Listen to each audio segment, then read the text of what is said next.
Ukraine पर रूसी हमले का आज 5वां दिन है। यूक्रेन शक्तिशाली रूस का अकेले मुकाबला कर रहा है, लेकिन किसी भी पश्चिमी देश ने उसे सैन्य सहायता नहीं दी। सबसे बड़ा सवाल अमेरिका पर खड़ा किया जा रहा है। युद्ध से पहले अमेरिका लगातार रूस को हमला न करने की धमकी देता रहा, लेकिन जब युद्ध हुआ तो राष्ट्रपति जो बाइडेन ने स्पष्ट कर दिया कि अमेरिका सेना यूक्रेन में रूसी सेना के साथ नहीं टकराएगी।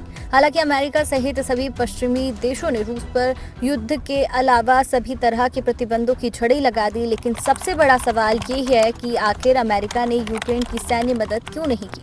संयुक्त राष्ट्र में अमेरिकी राजदूत लिंडा थॉमस ग्रीनफील्ड ने कहा, बाइडेन प्रशासन ने एकदम स्पष्ट कर दिया है कि अमेरिका जमीन पर अपनी टांग नहीं अड़ाएगा। उन्होंने कहा, हम अपनी सेना को जोखिम में नहीं डाल सकते, लेकिन ऐसा कौन सा कारक है जिसके कारण अमेरिका यूक्रेन में अपनी सेना भेजने से कतरा रहा है। विश्व युद्ध का डर।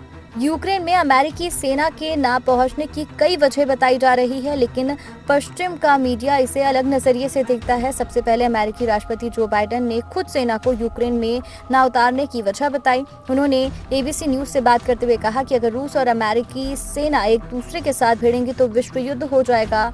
दूसरे शब्दों में कहे तो जैसे ही अमेरिका सेना यूक्रेन में घुसेगी, ये वैश्विक युद्ध में तब्दील हो जाएगा।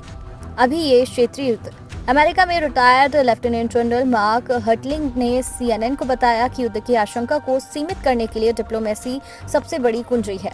हालांकि यूक्रेन पर रूसी हमला बेहद दुखद है, अराजक और विनाशकारी है, लेकिन अभी ये क्षेत्रीय युद्ध है। उन्होंने कहा कि यदि अमेरिका या नाटो सेना रूस के साथ संघर्ष में यूक्रेन की मदद करती है तो ये एक वैश्विक संघर्ष में तब्दील हो जाएगा, क्योंकि हम जानते हैं कि रूस और अमेरिका दोनों के पास परमाणु ताकत है। हार्टलिंग ने कहा, यही कारण है कि अमेरिका और नाटो देश अन्य तरह से सहायता पहुंचाकर रूस के खिलाफ यूक्रेन की सफलता के लिए प्रयास कर रहे हैं।